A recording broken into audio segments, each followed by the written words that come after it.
এসব কিছু তোমার কারণে হয়েছে। শুরুটা তুমি করেছিলে।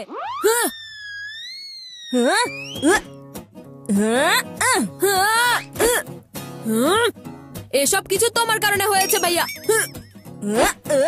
আমার কারণে না, তোমার কারণেই হয়েছে। সবকিছু শুরুটা তুমিই করেছিলে।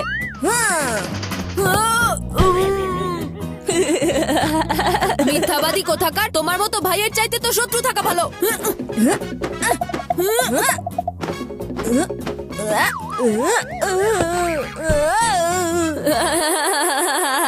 তুমি শত্রুর চাইতে কোনো অংশে কম না।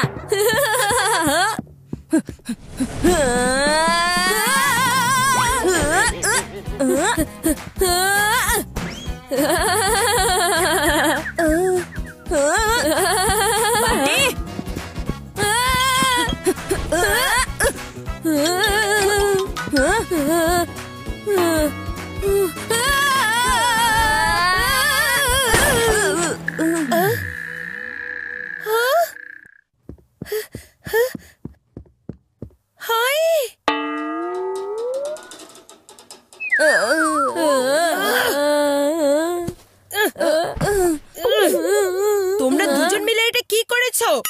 মা দেখো, এই সবকিছু এই চিকুর কারণে হয়েছে। ও এমন একটা জাম্প দিয়েছে, সেজন্য আমার বেড এখন জাঙ্ক হয়ে গেছে। এই বান্টি মিথ্যা কথা বলছে মা। আমি তো শুধু ওর বেডের উপর জাম্প করেছি, কিন্তু এটা ওর ওজনের কারণে ভেঙেছে। ও তো সারাক্ষণ পেটের ভেতর শুধু ঠেসে ঠুসে ভরতে থাকে। চুপ করো, একদম চুপ। সারা দিন দুজনে শুধু ব্লেম গেম খেলতে থাকে। কিন্তু মা, আমি এখন কোথায় গিয়ে ঘুমাবো? আচ্ছা, আমি কি গেস্ট রুমে গিয়ে ঘুমাতে পারি? না। তাহলে কি আমি তোমার সাথে গিয়ে ঘুমাতে পারবো? একদম না। তাহলে মা, আজকে আমি কোথায় গিয়ে ঘুমাবো? এই বেড তোমরা দুজনে মিলে ভেঙেছো, তাই এই রাতের বেলা তোমাদের দুজনের ঘুম এখন ভাঙা উচিত। সেই জন্য তোমরা দুজন আজকে একটা বেডেই ঘুমাবে, বুঝেছো আমার কথা?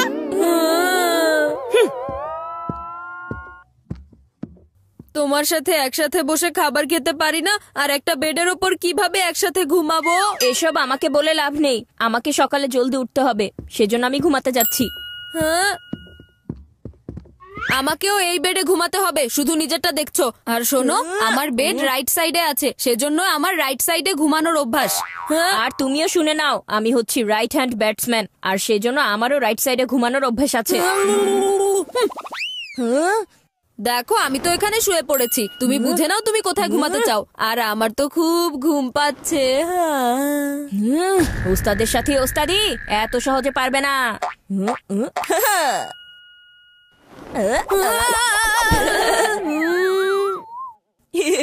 আরে তুমি এসব কি করছো চিকু? কিছুই করছি না, চাদরটা একটু ময়লা হয়ে গিয়েছিল, তাই ভাবলাম এটা থেকে ধুলাবালি ঝেড়ে ফেলি।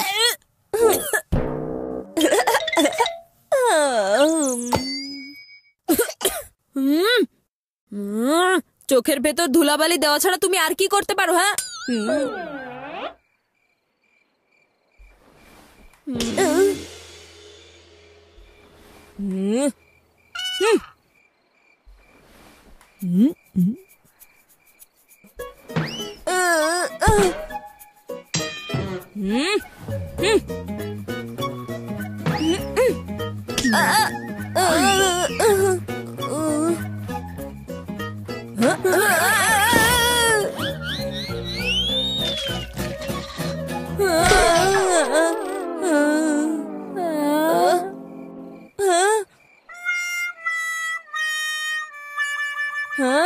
মাথা মোটা বান্টি কোথাকার, তোমার কারণে আমার অ্যালার্ম ঘড়ি ভেঙে গিয়েছে। এখন আমাকে সকাল সকাল কে ডেকে তুলবে? তখনই ঘুম থেকে উঠবে যখন তুমি ঘুমাতে পারবে। ওখানে দেখো। তোমার হাত সাইড টেবিলে লেগেছিল, তাই বেডের উপর পানি পড়ে গিয়েছে। কিন্তু ধাক্কাটা তো তুমি মেরেছিলে, তাই না? এত বড় হয়ে গেছো, কিন্তু তোমার বেড ভিজানোর অভ্যাসটা এখনো গেল না।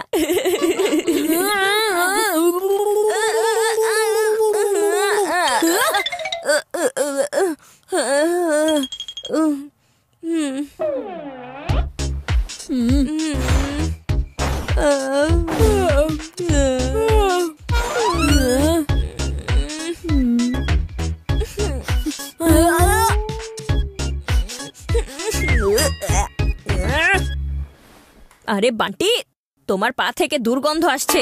তুমি এমন ভাবে কথাটা বললে যেন তোমার পা থেকে পারফিউমের সুগন্ধ আসছে। হ্যাঁ, এই বান্টি, বাজাবে না কিন্তু আমার মগজের ঘন্টি। আরে চিকু চানাচুর কোথাকার, তোমার পা নিচে রাখো। চিকু, বান্টি, তোমরা এখনো ঘুমাওনি? হ্যাঁ, মা, ঘুমাচ্ছি। মা ডাক দিয়েছে তাই তোমাকে ছেড়ে দিয়েছি। আরে আমি কি সারা জীবন তোমার সাথে ঘুমাতে চাই নাকি? শুধু আজকে রাতের জন্য কম্প্রোমাইজ করছি।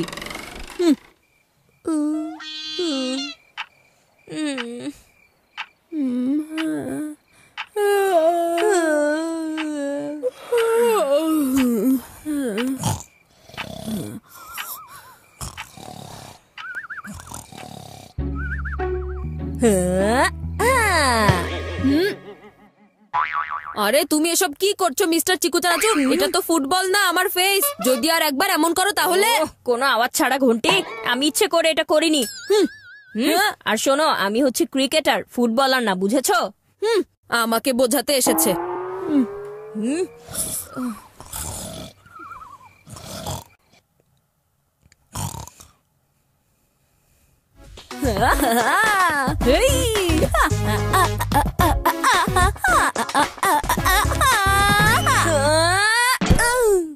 বান্টি, তুমি তোমার পাগুলোকে কন্ট্রোলে রাখো। আমি হচ্ছি একজন ড্যান্সার, আমার পা তো চলতেই থাকে। কিন্তু তুমি তো একজন ক্রিকেটার, তাই না? তাই অন্তত নিজের বাউন্ডারির ভেতরে থাকার চেষ্টা করো, তা না হলে তোমার খেলা শেষ হয়ে যাবে। সকাল হলেই তোমার সাথে সব হিসাব বরাবর করব। আমি এখন তোমার সাথে ঘুমাতে চাই না। এর চেয়ে ভালো আমি ফ্লোরের ওপরই ঠিক আছি। তুমি কত সহজ সরল আর বোকা আমার ভাই। আমি তোমাকে বেড থেকে ডাউন করা মাত্রই তুমি মাটির ওপর শোয়ার জন্য রেডি হয়ে গিয়েছো। যাক, ভালোই হয়েছে।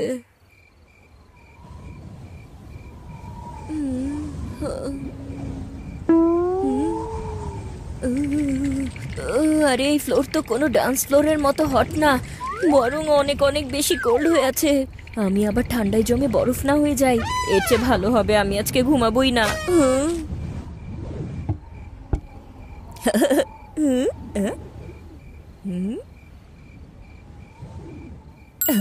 আরে বান্টি, এবার দেখবে কিভাবে বাজাবো তোমার ঘন্টি।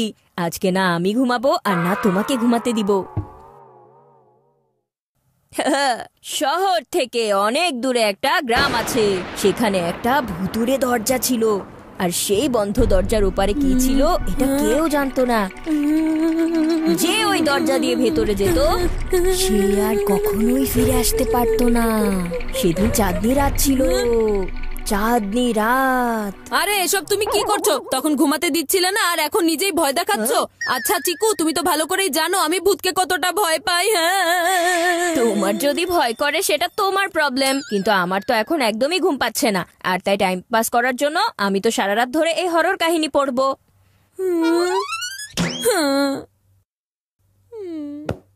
আর তখন ঝড়ো বাতাস বইছিল। সেদিন গ্রামে অনেক বড় তুফান শুরু হয়েছিল।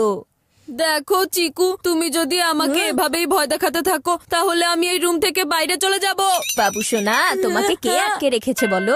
আমি এই রুমে আর থাকতেই চাই না, আমি বাইরে গিয়ে সোফায় ঘুমাতে যাচ্ছি তাহলে। হ্যাঁ, যাও যাও বাবু সোনা, যাও, সোফা তোমার জন্য অপেক্ষা করছে। যে আমাকে বেড থেকে নিচে নামিয়েছিল আমি তাকে বেডরুম থেকেই বের করে দিয়েছি, আর এখন এই পুরো বেড আমার হয়ে গেছে।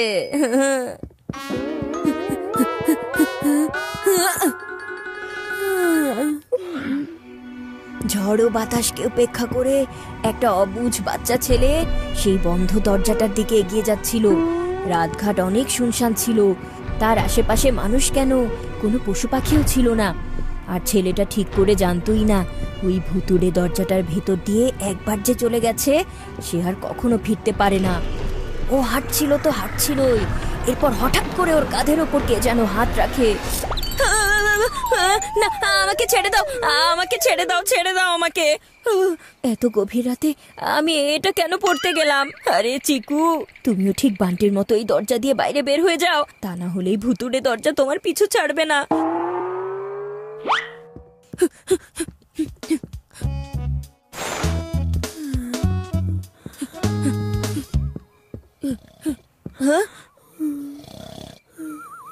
কিছুটা অ্যাডজাস্ট করে এখানেই ঘুমিয়ে পড়ি।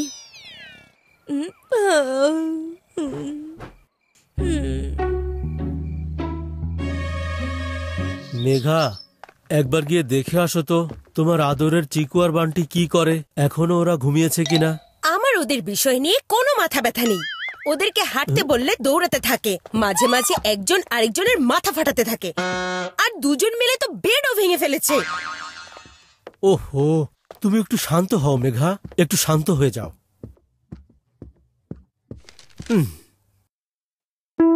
হ্যাঁ, আরে এটা কি হলো? চিকু আর বান্টি একসাথে? আরে মেঘা, দেখে যাও। চিকু আর বান্টি একসাথে একটা সোফার উপর? আজকে তো আমাদের খুশির বৃষ্টি শুরু হবে রাজীব। আরে আসল বৃষ্টির কথা জানি না, কিন্তু আমার মনের ভেতর আনন্দের বন্যা বয়ে যাচ্ছে মেঘা। শুরুতে বেডের 2 টুকরা দেখেছি, আর এখন আবার কলিজার 2 টুকরাকে দেখতে পাচ্ছি, আর সেটাও একসাথেই। ওহো, আমার আদরের চিকু বান্টি।